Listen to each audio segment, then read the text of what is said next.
Bonjour, c'est Mohamed Kourchi, professeur de langue et de littérature et chercheur en sciences humaines et sociales.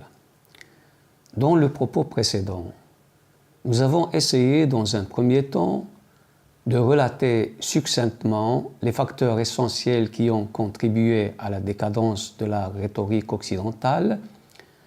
Ensuite, nous avons essayé de présenter les principaux auxiliaires qui ont favorisé sa renaissance et sa permanence.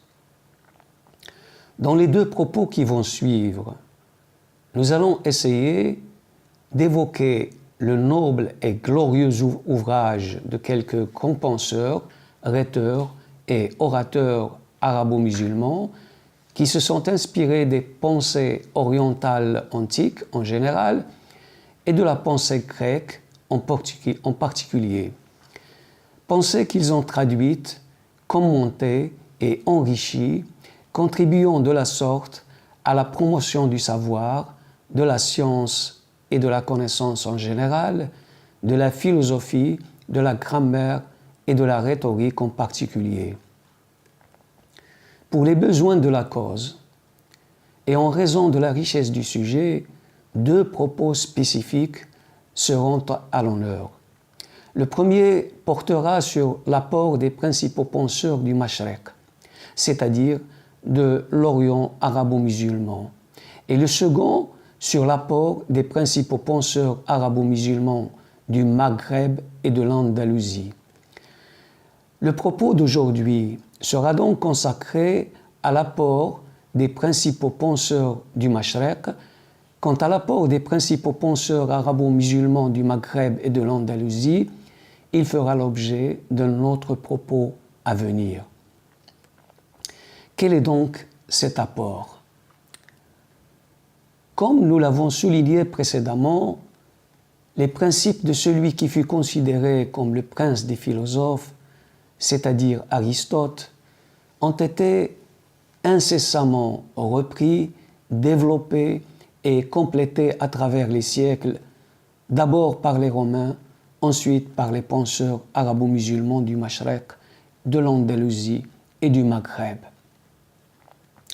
Parmi les célèbres penseurs arabo-musulmans du Mashrek figurent en premier lieu Al-Jahid, Al-Kindi, Al-Farabi, Ibn Sina, Al-Me'arri et Al-Ghazali.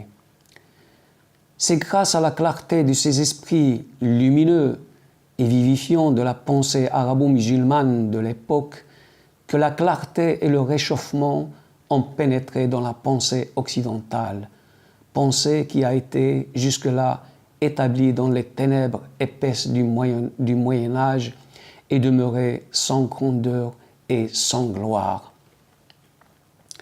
Le premier grand penseur arabo-musulman, vous l'avez sûrement deviné, est Al-Jahid. Al-Jahid est plus connu en Occident sous le nom de Jahiz. Il est né à El-Basra, en Irak, vers 780 et s'est éteint vers 869 à l'âge de 89 ans dans sa ville natale, plié, dit-on, sous le choc violent du meuble de sa lourde bibliothèque qui s'est écroulée sur lui. Il est considéré comme l'un des plus célèbres écrivains arabo-musulmans. À El-Basra, où il est né, il reçut une éducation religieuse, juridique et littéraire. Et à Bagdad, où il s'installa par la suite, il s'appliqua à parfaire ses études auprès des grands érudits de l'époque. Sous le règne du calife abbasside el-Mamoun, il occupa momentanément un poste d'interprète pendant 3 jours seulement, puis revint à El-Basra pour se consacrer à la rédaction de ses ouvrages. Il rédigea plusieurs traités, dont un sur la rhétorique et l'argumentation. Kitab al-Bayan ou Tabyin, le livre de la rhétorique et de l'argumentation. Kitab al-Bukhala, le livre des avares. Kitab al-Hayawan, le livre des animaux. At-Taj, la couronne. Ces thèses rationalistes qui s'inspirent pour une large part de la culture arabo-musulmane et de la philosophie gréco-romaine lui causèrent beaucoup de problèmes avec les théologiens de son époque qui le taxèrent de mécréant, zindiq. Le deuxième grand penseur arabo-musulman est Al-Kindi. Al-Kindi est plus connu en Occident sous le nom d'Al-Kindous.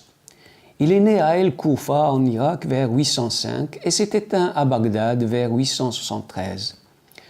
Ce grand philosophe arabo-musulman nous a laissé plusieurs ouvrages qui traitent de médecine, de mathématiques, de philosophie, de logique, de politique, d'astronomie et de musique. Ces multiples traités ont été traduits en latin et largement plagiés au Moyen Âge par les réformateurs religieux de l'Église chrétienne. Son principal traité s'intitule Fil Falsafa al-Oula, sur la philosophie première. Il s'inspire pour une large part de la philosophie grecque, philosophie qu'il avait assimilée, traduite et commentée avec audace et abondance. Il fut considéré ultérieurement comme le Descartes arabe et le premier philosophe de l'islam. Il est aussi considéré comme l'un des 4 grands traducteurs arabo-musulmans de l'époque et l'un des 12 génies que l'humanité ait connus avant le XVIe siècle. Le troisième grand penseur arabo-musulman est Al-Farabi. Al-Farabi est plus connu en Occident sous le nom d'Al-Farabius d'Aven Nasser. Il naquit à Bagdad, en Irak, vers 872 et s'éteignit à Damas, en Syrie, vers 850. Ce penseur prolifique est considéré comme le plus illustre des penseurs arabo-musulmans. Ce n'est d'ailleurs pas sans raison que les réformateurs religieux d'Occident et d'Orient le placent au rang de magister secundus, c'est-à-dire le deuxième maître après Aristote. Maîtrisant plusieurs disciplines et plusieurs langues, il réussit à traduire en arabe et à commenter les pensées de Platon et d'Aristote.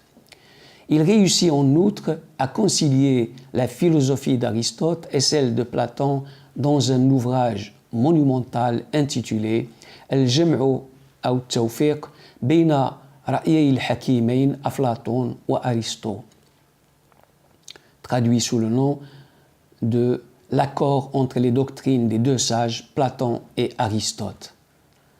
Enfin, il composa Kitab Ara Ahl al-Madina al-Fadila, idée des habitants de la cité vertueuse, ouvrage qui a inspiré les philosophes utopistes du Moyen Âge, de la Renaissance et du monde moderne, en particulier Thomas More dans l'Utopie, Rabelais dans Gargantua, Francis Bacon dans la Nouvelle Atlantide, Tommaso Campanella dans La Cité du Soleil, Voltaire dans Candide, etc. Le 4e grand penseur arabo-musulman est Ibn Sina. Ibn Sina est plus connu en Occident sous le nom d'Avicenne. Il est né à Asfahan, en Iran, vers 980 et mort à Hamadan en 1037. Cet éminent disciple d'Al-Farabi fut médecin, philosophe, poète, savant et grand traducteur des œuvres de Platon et d'Aristote. Il est considéré comme le 3e maître après Aristote et Al-Farabi. On le considère aussi comme le père de la médecine moderne.